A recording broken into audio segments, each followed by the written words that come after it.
update ng bayan, maasahan anumang panahon.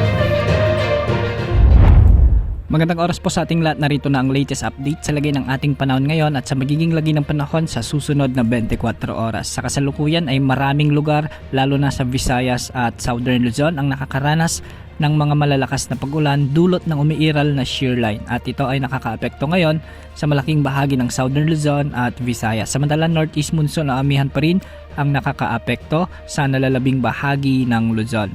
Dahil nga sa umiiral na shear line ay asahan ang maulap na kalangitan na may mga kalat-kalat at minsan ay malalakas na pagbuhos ng ulan na may mga kasamang isolated thunderstorms sa may Bicol region, sa buong Visayas, sa may Rizal, Laguna, Quezon Province, Mimaropa at Dinagat Islands.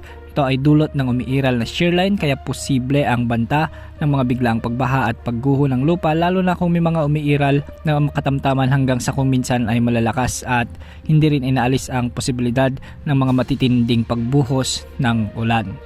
Samantalang Northeast monsoon naman ang nagdudulot ng maulap na kalangitan na may mga kasamang pag-ulan sa may Cagayan Valley, Cordillera Administrative Region, sa may Ilocos Norte at Aurora. Dahil dito, posible pa rin ang banta ng mga flash floods at landslides lalo na kung may mga katamtaman at minsan ay malalakas ding pag-ulan. Sa Metro Manila at nalalabing bahagi ng Luzon ay Northeast monsoon o amihan ang magdudulot din ng bahagyang maulap hanggang sa maulap na papawirin na may mga kasamang kalat-kalat na mahihinang pag-ulan. At sa nalalabing bahagi ng Mindanao ay easterlies naman ang umiiral kaya makakaranas ang mga lugar dito ng malinsangang panahon at minsan ay magiging bahagyang maulap hanggang sa maulap ang mga kalangitan na may mga isolated rain showers and thunderstorms. Hindi rin inaalis ang banta o posibilidad ng mga biglaang pagbaha at pagguho ng lupa lalo na kung may mga umiiral na severe thunderstorms. Wala pa rin tayong namomonitor na anumang sama ng panahon gaya ng LPA o bagyo na posibleng pumasok sa ating area of responsibility sa susunod na 3 araw. Para naman sa lagay ng ating mga dagat baybayin ay posible ang hanggang 4 na metrong pag-alon sa silangang baybayin ng Southern Luzon at Visayas. Ito ay dulot ng umiiral na shear line. Samantala, sa mga baybayin naman ng Northern Luzon at Eastern section ng Central Luzon at Mindanao ay posible ang mga pag-alon hanggang 3.7 meters.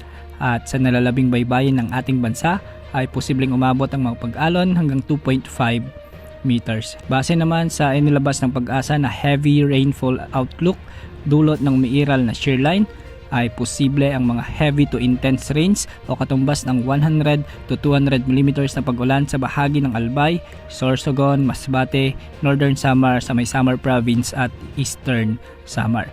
Samantala, posible rin ang pag-iral ng mga katamtaman hanggang sa malalakas na pag-ulan o katumbas ng 50 to 100 mm na pag-ulan sa Camarines Norte, Catanduanes, Camarines Sur, Marinduque, Romblon, Oriental Mindoro, Leyte, Southern Leyte at Dinagat Islands. Pinag-iingat natin ang ating mga kababayan dito dahil posible ang mga pag-ulan hanggang sa mga susunod na araw. Sa mga susunod na araw ay unti-unti namang tataas o aakyat sa may Bicol region hanggang sa bahagi ng Central Luzon ang mga pag-ulan dulot ng umiiral na shear line. Yan ang update sa lagay ng panahon. Ito pang weather update ng bayan, maasahan anumang panahon.